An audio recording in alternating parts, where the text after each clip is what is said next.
Low key, at Flyer Chair, this is one of my favorite things to do ever. Check it out.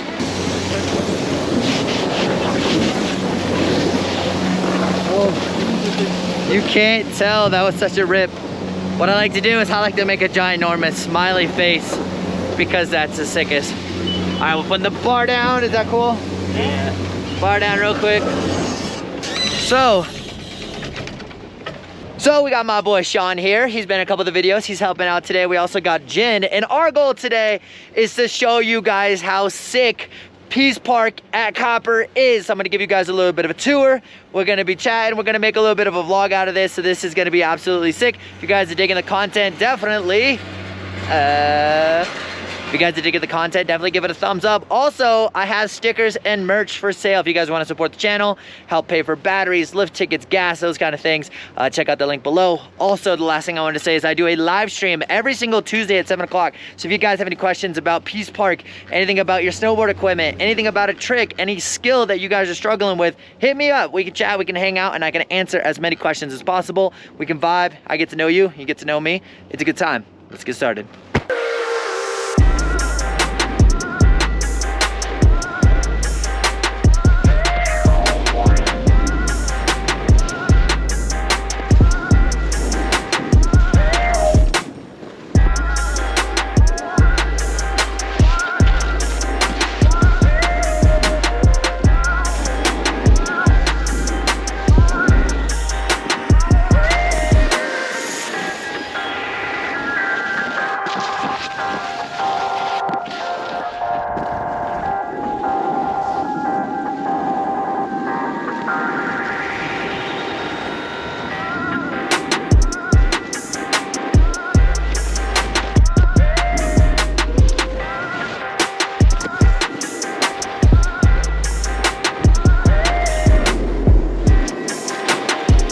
Alright guys, so some of you guys don't know, Peace Park is an amazing thing that Woodward, Danny Davis, and a couple other amazing people have come together to create a amazing / unique snowboard park experience. And what I've really enjoyed is the creative expression that is in here. They're utilizing, yes, like man-made features like steel and traditional boxes and stuff, but what they've done is, hey, how creative can we be when it comes to moving snow around? And that's probably my favorite part.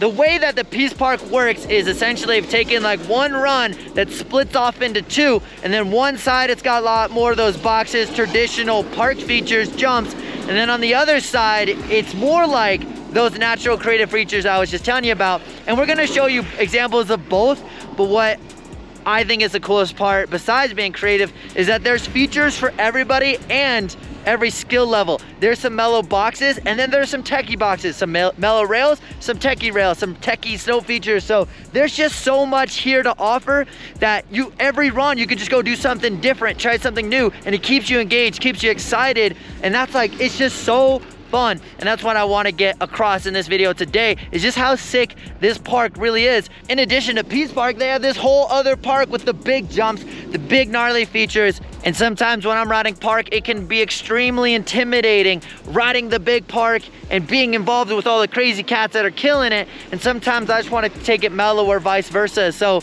for somebody who's getting into snowboarding or getting into park, it's nice to have a zone where the ability level of the riders are similar to you. And then like the gnarly dudes go over there, the mellower dudes go over here. Or you just want to go ride switch, or you just want to take it mellow. You have different sections on the mountain so you can vibe and not be intimidated. It's so sick, so sick.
The first couple laps that we go through this bad boy, it's just getting used to the features. There's definitely a lot of creative snow features.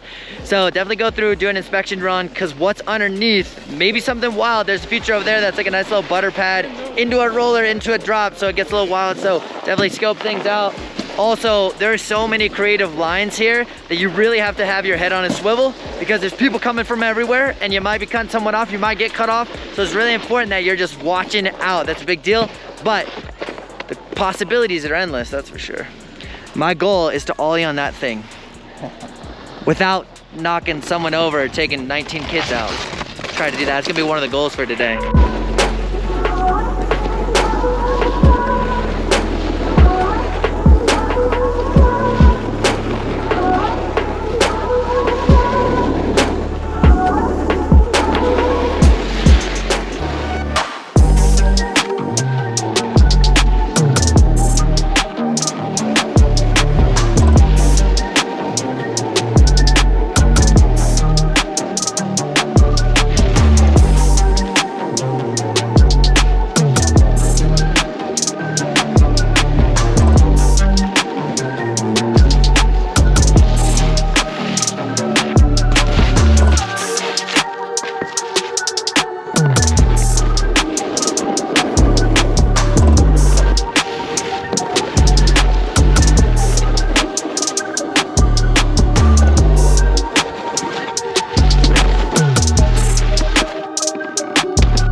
It's pretty funny because that feature Sean just filmed, it is like literally a little jump, but it's so vertical that it just sends you so high in the sky. And if you're ready and you can handle it, it is one of my favorite features, because you just go so big, but you don't have to go so fast, and you control how big you go based on how hard you push against the snow.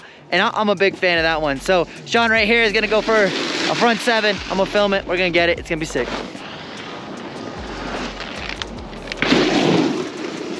If you guys ever come to Copper, make sure you say hi to our favorite lifty. His name is Howie. Howie! What's up, buddy? That's our favorite lifty ever. If you ever come to Copper, say what's up to Howie. He's the man. One of my favorite parts about Woodward Copper is they have a high-speed quad chair, which means you're taking super fast, efficient laps. You're being able to go ride this park over and over and over and over, and it's mostly dedicated to the park riders. Of course, there's gonna be some beginner terrain over here, so you're gonna get the beginner riders. Not a big deal to me, I don't mind. But you're able just to lap quickly, and because it's a 4-person chair, you're getting a lot of people up. So if there is a lift line down there, it moves rather quick. So we're gonna keep riding. Sean is laughing at me because I keep stuttering and messing it up, but thank you, editing. So what we're gonna be doing now is we're gonna take a break from that section of the mountain. We're gonna go over to the other part of the Peace Park that is a little bit more of a traditional park. Go check that whole thing out. I'm really excited to go ride some rails, go ride some more jumps, and just vibe, feel good. And also Sean. So Sean is working on front 7, and he has these, but he just hasn't done them this year, and they're on a different jump than he's used to. So the first time he cooked that thing so hard, and then I gave him a little feedback about slowing it down a little bit and being able to jam his toe side edge in the ground so he can stop his rotation. But then that time he under rotated a little bit. So I'm feeling 3rd time's a charm. What do you feel? Yeah, hopefully. Hopefully, fingers crossed. Let's go.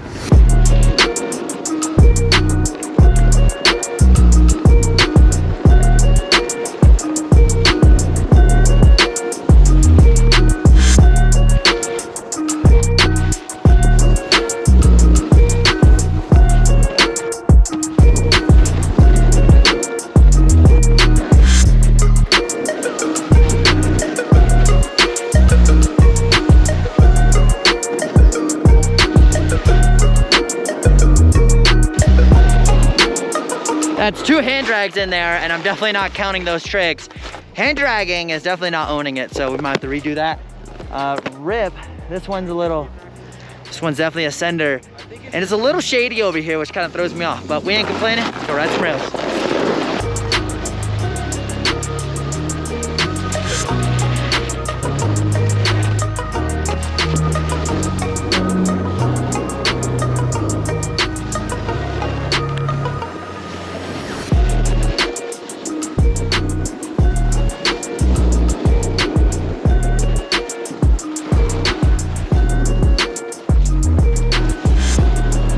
Last time we tried to go through here, it definitely got a little hectic, and we're gonna avoid children and try to hit the box line again. Thank you, Sean, for filming. You're amazing.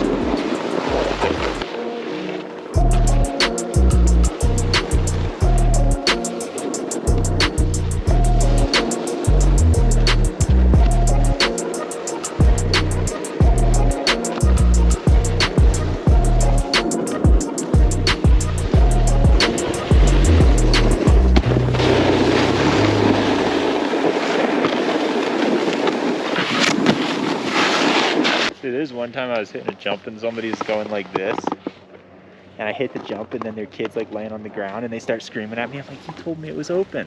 Like, Rip. no, I didn't. Like, Yeah. Yes, you did. You know, this means open. This means closed. Rip.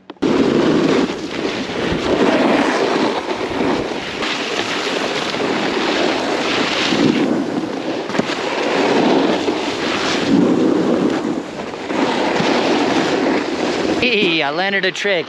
It's amazing how different the park feels when it's in the shade versus when it's in the sun. When it's in the sun, I felt like I spot my landing. Felt very confident. The round before, I was just feeling nervous, a little timid. So, what up, son?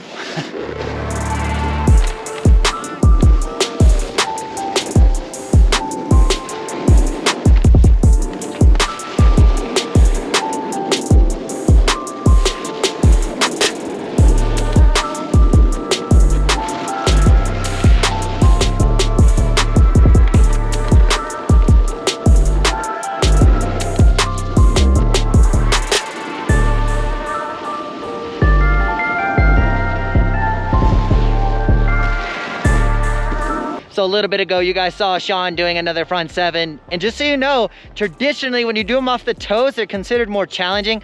Some people call them hard way front sevens. So it's kind of cool to see it and to see him crushing it. The biggest advice I have for him is just throw it hard enough where he's able to get his board pointed down the fall line and land on a toe side edge so he can jam that in right away like a boss. So you got this? Before you did too much, not enough? We're gonna do it right, let's do it.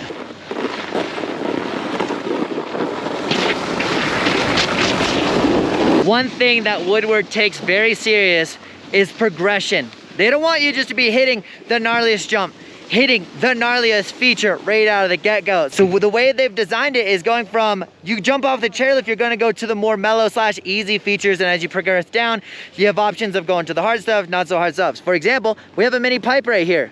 Sometimes mini pipes can be more challenging because the transition from flat to 90 degrees is quicker, so it may be harder, but at the same time, it's way less intimidating because it's not 22 feet tall. But you can come here, figure this thing out, then go to the big pipe. So progression. Also right here, they have a whole box line. So if you're not feeling rails yet, go hit the box line, go learn your board slides, go learn your 50/50s. And then next to those, they have some really mellow ride-on tubes that are short, designed to just barely get on, get off. So you're not fully committed 100% on a long feature, again, with the thought process of being progressive. So if you guys are trying to step up your game, consider riding here because you can learn that crazy trick and a progressive feature and carry it on up.